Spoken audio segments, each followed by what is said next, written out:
नमस्कार, अमन study point पर आप लोगों का हार्दिक स्वागत है। दोस्तों, आज की इस वीडियो में हम लोग सामान्य विज्ञान से संबंधित एक छोटा सा टेस्ट देखेंगे, जिसमें अति महत्वपूर्ण 15 प्रश्नों का समावेश किया गया है और ये प्रश्न परीक्षा की दृष्टि से अति महत्वपूर्ण हैं। ठीक है? देखिए, विज्ञान लगभग समाप्त होने की तरफ अग्रसर है, तो अब ज़्यादा से ज़्यादा रसायन विज्ञान में 1-2 वीडियो और बचा है, तो इसीलिए मैंने सोचा कि आप लोगों को एक विज्ञान का टेस्ट दे दूँ। इससे आप लोगों की तैयारी कितनी है, ये आप लोगों को पता चलेगा और इसके द्वारा ही हमारे चैनल पर इसी उद्देश्य से प्रतिदिन मतलब समय-समय पर आप लोगों को टेस्ट मिल रहा है, चाहे वो जीएस से संबंधित हो, चाहे हिंदी से संबंधित हो या चाहे वो और भी किसी विषय से संबंधित हो। ठीक है? तो आज का भी टेस्ट उसी से संबंधित है, तो अगर आप लोगों को अच्छा लगेगा तो ज़्यादा से ज़्यादा मैक्सिमम शेयर करिए वीडियो को, लाइक कीजिए और अगर अभी तक आप लोग हमारे चैनल पर नए हैं, तो सारी तैयारियों के लिए, ऑथेंटिक तैयारी के लिए आप लोग हमारे चैनल से जुड़ सकते हैं। ओके, चलिए पहला प्रश्न है, वह ताप जिस पर लौह चुंबकत्व समाप्त हो जाता है तथा पदार्थ अनुचुंबकीय हो जाता है, क्या कहलाता है? वह ताप जिस पर लौह चुंबकत्व समाप्त हो जाता है तथा पदार्थ अनुचुंबकीय हो जाता है, उसे क्यूरी ताप कहते हैं। ऑप्शन सी सही होगा इसमें, क्यूरी ताप। अगला है, स्याही का दाग मिटाने के लिए कौन सा अम्ल प्रयोग करते हैं? बहुत ही अच्छा प्रश्न है, बहुत ही महत्वपूर्ण प्रश्न है। स्याही का दाग मिटाने के लिए हम लोग ऑक्सैलिक अम्ल का प्रयोग करते हैं। ऑप्शन ए इसमें सही होगा। देखिए, ऑक्सैलिक अम्ल टमाटर में पाया जाता है और इसी का प्रयोग हम लोग स्याही का दाग मिटाने में भी करते हैं। इसके अलावा जो एस्टिक एसिड है, ये सिरका में पाया जाता है, आप लोग जानते हैं। फॉर्मिक अम्ल ये चींटी के डंग में पाया जाता है और मैलिक अम्ल ये सेब में पाया जाता है प्रमुख रूप से। ओके, अगला प्रश्न है, बांझपन रोधी विटामिन कौन सा है? वह कौन सा विटामिन है जिसकी अगर पर्याप्त मात्रा में पूर्ति रहेगी तो बांझपन नहीं होगा? इस विटामिन का नाम है विटामिन ई। ऑप्शन बी सही होगा इसमें। विटामिन ई का रासायनिक नाम आप लोग कमेंट बॉक्स में लिखकर बताइएगा। अगला है, फाइकस में परागण होता है, फाइकस गूलर को कहते हैं, ध्यान रखिएगा।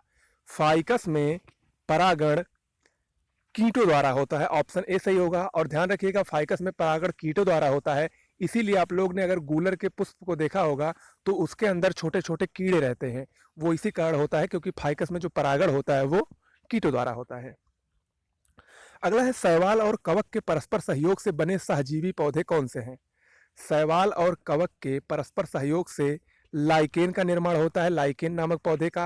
और इसमें जो शैवाल होता है वो भोजन निर्माण का कार्य करता है और कवक आवास प्रदान करता है। ठीक है, अगला है, थ्राम्बोप्लास्टिन कहाँ से रक्त अस्कंदन के लिए प्राप्त होता है?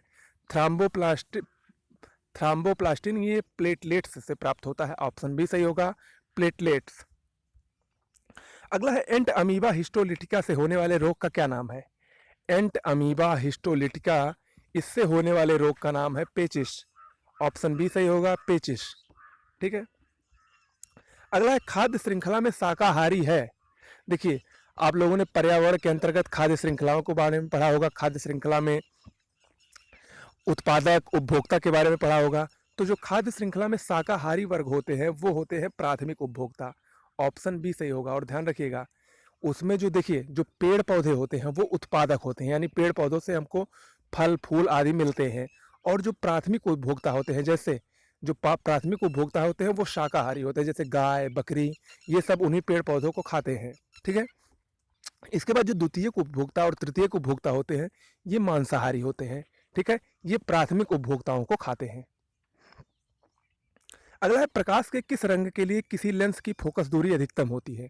देखिए, प्रकाश में लाल रंग का तरंग दैर्ध्य सबसे अधिक होता है और लाल रंग के तरंग दैर्ध्य का सबसे अधिक होने के कारण ही लेंस की फोकस दूरी भी अधिकतम होती है। किस रंग की? लाल रंग की, ऑप्शन सी इसमें सही होगा। अगला है, केंद्रक के अलावा किस कोशिकाएं अंगक में डीएनए पाया जाता है? हमने आपको बताया था कि डीएनए 3 जगह पाया जाता है, एक तो केंद्रक न्यूक्लियस में पाया जाता है, दूसरा माइटोकॉन्ड्रिया में पाया जाता है और तीसरा हरित लवक में पाया जाता है।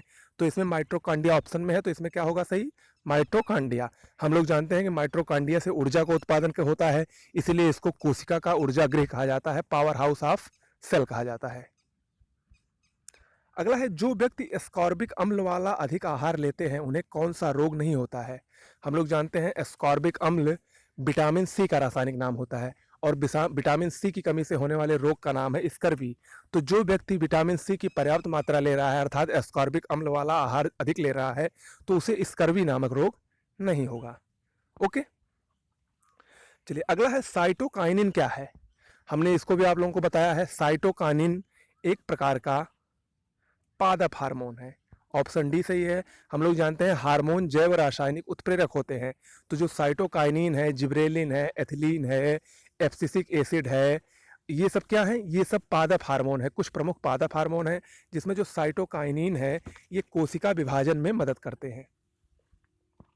अगला है अनार का खाने योग्य भाग कौन सा है। इसको भी मैंने आप लोगों को बताया है। अनार का जो खाने वाला भाग होता है वो होता है रसीले बीज चोल। रसीले, हम लोग जानते हैं कि अनार को जब हम लोग छीलते हैं तो उसमें छोटे छोटे बीज टाइप के रहते हैं और वो रसीले होते हैं, उन्हीं को हम लोग खाते हैं।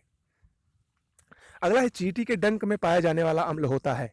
चींटी के डंक में अभी मैंने आपको ऊपर बताया कि फार्मिक एसिड पाया जाता है चींटी के अम्ल में, जिसका IUPAC नाम क्या है? जिसका IUPAC नाम है मेथनोइक अम्ल। इसमें ऑप्शन बी सही होगा। अगला है पॉलीथीन निम्नलिखित में से किसका बहुलक है। पॉलीथीन का वास्तविक नाम जो होता है वो होता है पॉलीएथिलीन, अर्थात पॉलीथीन एथिलीन का बहुलक होता है। ऑप्शन ए इसमें सही होगा। तो दोस्तों ये हो गया आज का हमारा टेस्ट। अगर आप लोगों को अच्छा लगा हो तो हमारे चैनल को शेयर, लाइक, सब्सक्राइब करना ना भूलें। मिलते हैं अगले वीडियो में एक नए टेस्ट के साथ और एक नए विषय के साथ। धन्यवाद।